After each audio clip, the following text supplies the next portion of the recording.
Pemirsa, tarif cukai hasil tembakau untuk rokok akan naik lagi 10% mulai 1 Januari 2023. Kenaikan tarif cukai rokok dilakukan untuk menekan jumlah perokok aktif, terutama dari kelompok masyarakat miskin dan perokok anak. Tetapi apakah kenaikan tarif cukai rokok saja sudah cukup efektif menurunkan jumlah perokok aktif? Berikut informasinya untuk Anda.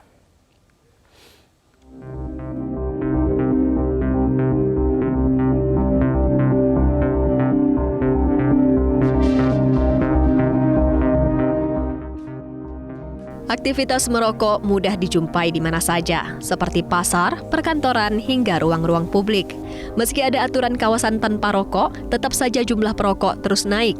Ironisnya, perokok aktif justru bertambah dari kalangan warga miskin dan remaja. Tahun 2013, prevalensi perokok anak mencapai 7,20%, kemudian 2016 naik mencapai 8,80%. Tahun 2018, 9,10%, tahun 2019, 10,70%. Jika tidak dapat dikendalikan diperkirakan akan meningkat menjadi 16% pada tahun 2030. Warga yang kami temui dan sekarang masih aktif merokok mengaku sudah mulai merokok sejak duduk di bangku SMA. Bahkan ada yang mulai merokok saat masih kelas 6 SD. Harga rokok yang tiap tahun naik tidak menyurutkan minat perokok aktif untuk terus merokok. Sejak 2017 waktu itu tuh ditawarin teman, jadi kayak sebelumnya kan emang gak ngerokok banget, terus habis itu anti rokok lah. Kalau teman cobain rokok, ya udah terbiasa langsung ngerokok jadi perokok aktif. Rokok tuh emang terjual bebas ya, di mana-mana pun ada. Jadi kayak di warung, di Alfamart atau di e-commerce lainnya banyak sih. Cuman risih aja, kita lihat dia masih sekolah, pada sekolah, uang pun belum pandai nyari, udah pada merokok kan, kasihan orang tuanya.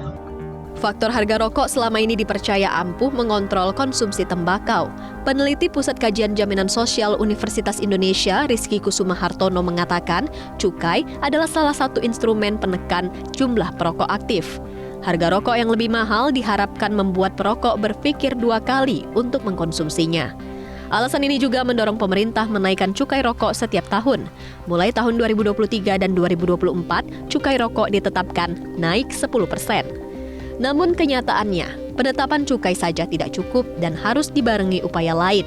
Di antaranya, membatasi lokasi penjualan, melarang rokok dibeli secara eceran, dan menegakkan aturan pembeli rokok minimal berusia 18 tahun. Di DKI Jakarta ya, itu sekitar 20% lebih itu lokasi warung rokok ini dekat dengan lokasi sekolah. Sudah ada Permendikbud yang mengatur tentang kawasan tanpa rokok dalam lokasi sekolah, batasnya cuma sampai pagar sekolah. Nah, di dekat sekolahnya ada yang jual rokok, bahkan boleh dibeli secara ketengan.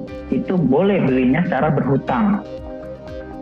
Pendapat serupa juga disampaikan anggota Komisi 9 DPR RI yang membawahi isu kesehatan. Neti Prasetyani dari fraksi Partai Keadilan Sejahtera mengatakan perlu ada bauran kebijakan antara instrumen fiskal dengan non-fiskal untuk menekan jumlah perokok aktif.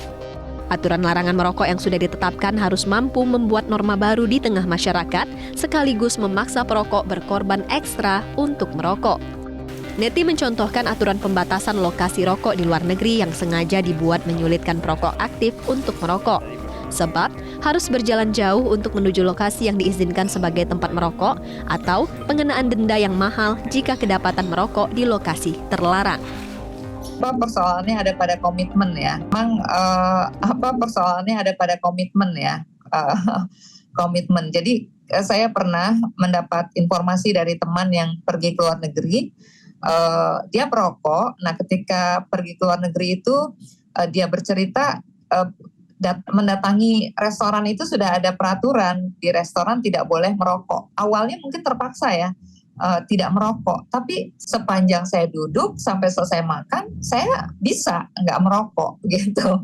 Bagi sebagian orang dengan kebijakan seperti itu ya awalnya mungkin setengah memaksa, tapi kemudian menjadi sebuah pembenaran ya bagi teori perilaku begitu ya. Ternyata peraturan atau pelarangan merokok di tempat-tempat umum seperti restoran itu cukup efektif ya untuk kemudian membangun kesadaran dan pada gilirannya memberikan satisfactory ya. Neti mengingatkan, anggaran kesehatan yang ditanggung negara lebih dari 60% diantaranya dihabiskan untuk penyakit tidak menular, salah satu yang paling banyak karena penyakit akibat rokok. Oleh karena itu, pemerintah didesak membuat aturan pengendalian rokok yang lebih tegas, terintegrasi dan kolaboratif antar lembaga dan kementerian agar target penurunan jumlah perokok aktif dapat terwujud.